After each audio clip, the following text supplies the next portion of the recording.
vamos falar de uma iniciativa que chega ao Caniçal, aqui com a diretora do Museu da Baleia. Muito obrigada, Ana Nóbrega, por vir ao nosso programa, juntamente com a cara já conhecida da nossa casa, a nossa fisioterapeuta mais conhecida, Carolina Caldeira, que será conferencista, não é, Carolina? Exatamente. Boa noite, Sofia. Eu começo aqui com a Ana, então, sim, sim. Não é? Já que é, de certa forma, a anfitriã, quem recebe esta iniciativa, que passa uma mensagem também para a Liga, não é? Boa noite. Obrigada, Sofia, pelo convite e por nos permitir que nos demos a conhecer esta iniciativa. Esta palestra que a Carolina vai realizar é feita no âmbito do projeto Um Dia pela Vida. O projeto Um Dia pela Vida não é um projeto do Museu da Baleia nem do Caniçal, é um projeto da Liga Portuguesa contra o Cancro. Neste caso em particular... Exato, neste caso em particular do Núcleo Regional da Madeira. Todos os anos este projeto é desenvolvido num determinado concelho. Este ano está a ser desenvolvido no Concelho de Machico, com o apoio da Câmara Municipal de Machico. O Museu da Baleia, à semelhança de outras tantas equipas, associaram-se a esta causa, que é disso que se trata, é lutar por uma causa. E realizámos já uma iniciativa, e esta que será a Carolina, a oradora, é a segunda iniciativa, que é de sensibilização nessa área. Destas formas de prevenção também em relação ao cancro da mama. É já no dia 6 de junho, Carolina, um tema que também de certa forma já acabamos explorando aqui no programa, não foi? O tema é muito pertinente, nós até já tivemos um programa em que abordámos o cancro da mama. Eu desde já queria dar os parabéns à Ana pela temática e pelo convite de pegar um pouco na fisioterapia e para tentarmos perceber como é que a fisioterapia pode ajudar, neste caso mais as mulheres que tenham passado ou que estejam a passar por uma situação de cancro da mama. Nós até já tínhamos falado, e eu volto a frisar essa situação, a maioria das mulheres que têm cancro da mama sofrem mais com as consequências pós-mastectomia do que com o próprio cancro, que é impressionante. Portanto, acabam por sofrer mais e terem mais dificuldades no voltar ao seu dia-a-dia após a mastectomia, e isto tudo por causa do linfedema. E esta ação de sensibilização, a qual eu gostaria já de convidar toda a gente que esteja interessada em saber mais pelo tema, quem esteja a passar pela doença, quem já tenha passado, quem tenha amigos, quem tenha familiares, estão todos convidados, a entrada é livre, e nesta sessão nós tentaremos abordar o linfedema, tentar perceber de que formas é que nós podemos contornar, para acima de tudo poder dar uma qualidade de vida à mulher que tenha passado por esta situação, para que possa ter mais conforto, para que possa ter mais qualidade de vida. Porque de certa forma tenta-se ter uma abordagem em termos cirúrgicos um pouco diferente, não é? A parte de sentinela, sim ou não? Exatamente.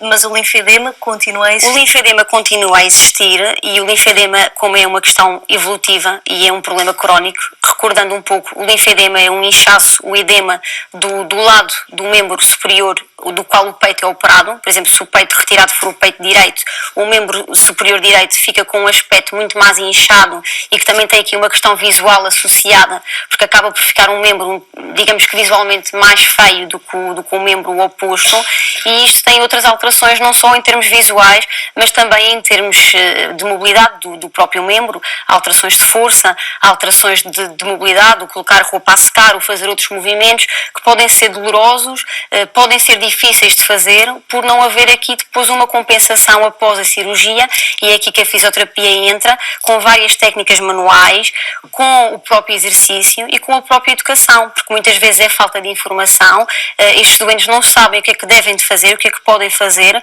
para melhorar esta situação e para fazer com que ela de facto não seja crónica, nem seja evolutiva, para que pelo menos ela se consiga manter estável e bem no tempo. Portanto, vamos atenuar os efeitos secundários. Sem dúvida, sem dúvida. E capacitar cada vez mais a pessoa nesta recuperação. Ana, em relação a este evento que temos no dia 6, as pessoas, é necessário fazer uma inscrição prévia, porque também já sabemos que há lugares contados, não é? É assim, nós vamos fazer no auditório do Museu da Baleia, temos capacidade para 60 lugares, mas temos hipóteses de colocar mais lugares sentados, por isso podem aparecer todos. Eu esqueci de dizer, refiro agora esta iniciativa Inicialmente seria feita só pela equipa Pintarolas, porque as equipas têm o nome, que é a equipa do Museu da Baleia, mas recentemente associaram-se outras duas equipas do Caniçal, porque às vezes as ações de sensibilização e as palestras não têm grande audiência, e então juntámos as três equipas do Caniçal, que é da Casa do Povo e do Calhau, e vamos todos juntos tentar ter um público maior para ouvir a Carolina. Eles não têm nomes giros como os Pintarolas? Não, espera que começassem os Pintarolas e outros nomes assim divertidos, não. É da casa de... Ok, mas tem que arranjar um nome divertido também para eles. Pois, mas cada equipa escolhe a sua... Sim, cada equipa escolhe o seu nome. Pronto. Julgo que são 40 equipas que estão, segundo uma publicação da Liga, que eu vi a meados de maio. Julgo que estão já 40 equipas formadas, com cerca de 600 participantes este ano em Mexico, que poderão ser equipas de outras zonas. O projeto está-se a desenrolar em Mexico. E cada equipa escolhe o seu nome. A Pintarolas, porque é a mascote mesmo do museu, e então a equipa, que isto é um trabalho de equipa, não é um trabalho de uma pessoa só, a equipa é a Pintarolas por essa razão. É interessante o museu, que tem o seu próprio conceito, não é? E a sua visão e objetivos estabelecidos, querer se associar a uma iniciativa que é para a saúde também do humano, que é uma forma de prevenção e ao mesmo tempo de reduzir ou atenuar os efeitos secundários das pessoas que infelizmente acabam tendo cancro, não é? Sim, o museu tem uma equipa de trabalhos, é composto por pessoas, e isto é um flagelo que atinge muita gente, não propriamente os funcionários, não é? Mas todos têm família e toda a gente é passível de ter alguém, de conhecer alguém que não passa ao lado de ninguém, não é? E foi uma causa que toda a gente, quando logo à primeira falámos, toda a gente abraçou de bom agrado, e foi isto que aconteceu. E esperamos que seja um sucesso, não é? Certamente será. Carolina também já chama muito público atrás, portanto, e vamos aproveitar a vinda da nossa Carolina, assim, porque também já meti esta cunha, portanto, nesta que é a Semana da Criança, estava a perguntar, Carolina, mas quais são, assim, as situações mais recorrentes nas crianças? Podemos dizer que há lesões que sejam potencialmente mais direcionadas para estas faixas etárias dos mais pequenos? Sim, Sofia, claro que sim. Eu se calhar começaria pelas causas mais traumáticas, porque as crianças brincam todas muito e os acidentes também acontecem, as fraturas. As fraturas nas crianças são muito diferentes dos adultos, isto porque o osso ainda está em crescimento e porque uma fratura numa criança é aquela chamada uma fratura em ramo verde ou em galho verde. Isto porque nós fazemos uma analogia ao osso da criança comparativamente a um galho verde. Portanto, o osso da criança não fratura totalmente como um osso de um adulto, mas sim acontece como um galhinho verde quando nós torcemos. Portanto, ele acaba por dobrar, mas não acaba por fraturar porque está em crescimento. Eu acho que quando falamos em lesões de crianças, aqui o mais importante é a intervenção precoce, elas serem diagnosticadas e serem reconhecidas precocemente.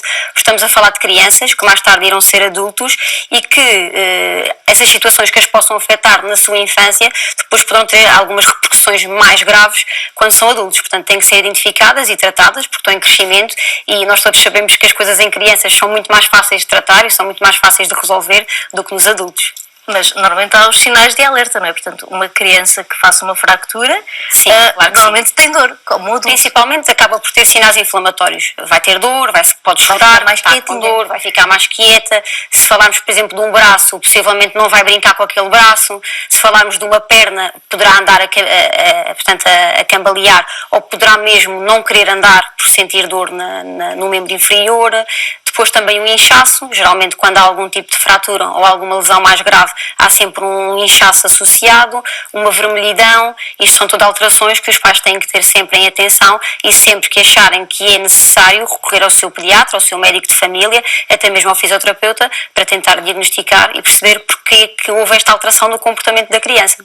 Pois, porque mesmo sendo uma fractura que vai consolidar mais rápido, tem que consolidar da melhor forma, não é? Certo, tem que consolidar no sítio certo. Não vai para o sítio errado. Claro. E daí ser necessário também ser reconhecida previamente.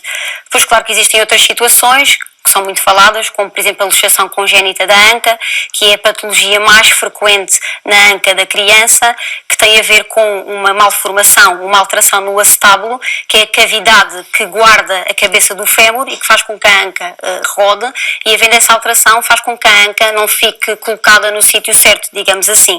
Mas a criança já nasce assim. A criança já nasce assim. Não podemos prevenir. Sim. Não podemos, neste caso não podemos prevenir, mas às vezes não é identificada de forma correta ou é identificada mais tardiamente, e se for identificada logo à nascença e se for feita logo o tratamento correto, é uma situação que é perfeitamente resolvível e que depois não deixa sequelas para a vida futura da criança. Aquela tal manobrazinha hortelã que toda a gente fala, né? E que pensam que está a brincar com as perninhas do bebê. Para percebermos como é que está a mobilidade da anca e para perceber se de facto existe ou não alguma alteração. É por isso que os pediatras fazem essas manobras, muitas vezes também os enfermeiros nas próprias consultas, para perceber como é que está a mobilidade da anca do bebê. E os próprios pais de vez em quando. E os próprios pais também devem de fazer. Ver se há algum estalinho. Até porque os bebés também gostam, acaba por ser também uma massagem, é uma boa forma de relaxar e acaba por ser um movimento que pode e deve ser sempre feito. Outras questões também, por exemplo, as questões do pé, podemos falar na questão, por exemplo, do pé boto. Há vários tipos de pé boto.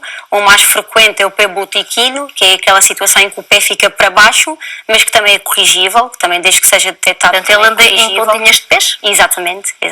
Também é corrigível, desde que seja detectado, também tem tratamento.